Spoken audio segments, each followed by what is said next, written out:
Lok Sabha 2024 general election की तिथियां आ चुकी हैं। सभी पार्टियां जद्दोजहद में हैं। ज़्यादा से ज़्यादा सीटें इंश्योर की जाए, बड़ी से बड़ी जीत जो है दर्ज की जाए, चाहे बात एनडीए की हो, चाहे बात इंडिया गठबंधन की हो।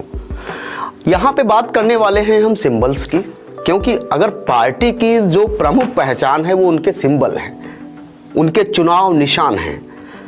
इन चुनाव निशानों के आधार पे ही जनता जो है बटन दबाती है और उन्हें विजयी बनाती है। अभी खबर आई है, इलेक्शन कमीशन ऑफ इंडिया के जो सेक्रेटरी हैं जयदेव लहरी साहब, उन्होंने एक फरमान जारी किया है। वो कॉमन सिंबल अलॉटमेंट से संबंधित है और जिसे सुनकर जो जिन पार्टियों के सिंबल ऑलरेडी वो थे, अब वो सिंबल उनके नहीं रहे। जी हाँ, आप सही सुन रहे हैं, वो सिंबल बदल चुके हैं और दूसरी पार्टियों को सिंबल अलॉट कर दिए गए हैं। बात कर लेते हैं उत्तर प्रदेश की। उत्तर प्रदेश की बहुत ही बड़ी पार्टी, निषादों की पार्टी, जिसका नाम निषाद पार्टी ही है, जिसके राष्ट्रीय अध्यक्ष डॉक्टर संजय निषाद जी हैं। और हालांकि बीजेपी का जो स्नेह है उन पर बरस रहा है। बीजेपी के साथ कंधे से कंधा मिलाकर वो उत्तर प्रदेश में काम कर रहे हैं और उत्तर प्रदेश सरकार में कैबिनेट मिनिस्टर हैं। भोजन भरी थाल सिंबल जो है जिस पार्टी को अलॉट किया गया है उसका नाम है किसान क्रांति दल। अब यह किसान क्रांति दल जो है किन किन प्रदेशों में भोजन भरी थाल पर चुनाव लड़ेगा, उन प्रदेशों की भी मैं जानकारी आपको देना चाहूँगा। उन प्रदेशों के नाम हैं बिहार, दिल्ली, गुजरात, हरियाणा, झारखंड, मध्य प्रदेश, राजस्थान, उत्तराखंड और बहुत ही सीटों को देने वाला, यूं कहे 80 सीटों को देने वाला राज्य जो है उत्तर प्रदेश, वहां पर भी ये पार्टी जो है भोजन भरी थाल नामक सिंबल पर अब चुनाव लड़ेगी। ये खबर निषाद पार्टी के लिए सही नहीं हो सकती।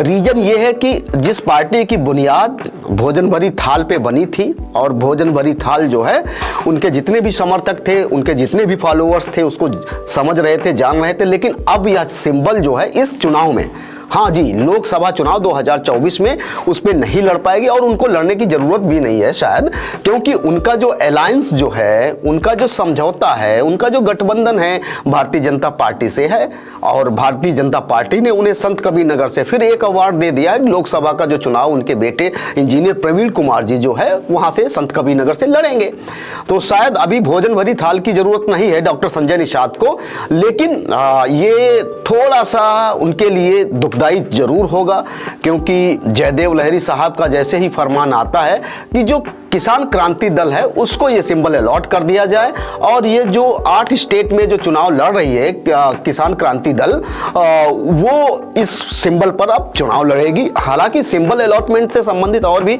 खबर आपको बताते हैं कि सिंबल फ्रीज कब होता है, कब फ्रेज होता है, सिंबल फ्रेज कब होता है, कब वो स्थायी रूप से पार्टी के लिए हमेशा काम करता है। अगर बात करें इलेक्शन कमीशन के 10वीं पैराग्राफ की, तो उसमें साफ तौर पे लिखा है कि वह पार्टियां या तो असेंबली में 5% विधायकों की जो संख्या होती है वो इंश्योर कर ले, जीत ले, जितने भी विधायक स्टेट के होते हैं जिस स्टेट में चुनाव लड़ रही है, या दूसरा वही मानक उनका ये बनता है कि एमपीज या पार्लियामेंट के इलेक्शन में कम से कम 2 सांसद उनके हो जाएं, तभी जाके पार्टी जो है रीजनल बन पाती है। और साथ में जो सिंबल है, साथ में जो इनका सिंबल है वो सिंबल भी जो है फ्रेज हो जाता है।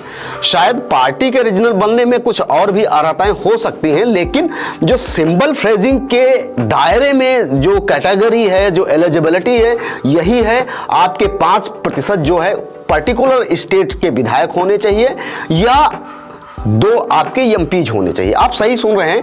हालांकि जो पार्टियां चुनाव लड़ती हैं सिंबल उनमें महत्वपूर्ण भूमिका निभाता है, ये आप भी जानते हैं और सारी दुनिया जानती है। जब तक सिंबल उनका फ्रेज नहीं होता तो सिंबल जो है बदलते रहते हैं, तो कहीं कप प्लेट हो गया, तो कहीं छाता हो गया, कहीं कुछ हो गया। हालांकि अगर बात करें भारतीय जनता पार्टी की, उनका कमल का निशान है, पूरा इंडिया जानता है, तो आसानी से लोग जो है उनको वोट करते हैं। अगर बात करें समाजवादी पार्टी की, तो उनका साइकिल का चुनाव निशान है, तो साइकिल पे जो उनके फॉलोअर हैं वोट देते हैं। और ऐसे में जो ये रीजनल पार्टी जो छोटी छोटी पार्टीज हैं, अनरिकॉग्नाइज्ड पार्टीज हैं, उनके लिए थोड़ा सा टफ हो जाता है कि बार बार जो सिंबल बदलता है तो कहीं ना कहीं जो वोट बैंक है उनका वो प्रभावित हो सकता है, क्योंकि लोगों के दिमाग में एक बार जो चीज भर जाती है वो उसको बदलने में वक्त लगता है, और उस वक्त के साथ में उनको समझाना भी पड़ता है, संसाधनों का भी विदोहन होता है, और बहुत सारी चीजें हैं इससे संबंधित। दोस्तों आज की खबर में बस इतना ही, क्योंकि अगर निषाद पार्टी की बात कर लेते हैं तो यहाँ पे जो उत्तर प्रदेश में इनका जो सिंबल था, इनका चुनाव निशान था भोजन भरी थाल, अब इस लोकसभा चुनाव में वो नहीं रहेगा और उसे जो है किसान क्रांति दल को अलॉट कर दिया गया, इस पे वो चुनाव लड़ेगी। दोस्तों आज की वीडियो के बारे में आपकी प्रतिक्रिया क्या है, आप कमेंट बॉक्स में जाके अपनी राय जरूर दर्ज करें। आप देख रहे थे न्यूज ताबड़तोड़। न्यूज ताबड़तोड़ में इसी तरीके से आप सपोर्ट करते रहिए, बने रहिए हमारे साथ, और ताजा तरीन खबरें आपके बीच में पहुंचाने का काम करता रहूंगा। मेरा नाम बलवीर कश्यप है। अपना बेहद ख्याल रखिए। जय हिंद, जय भारत।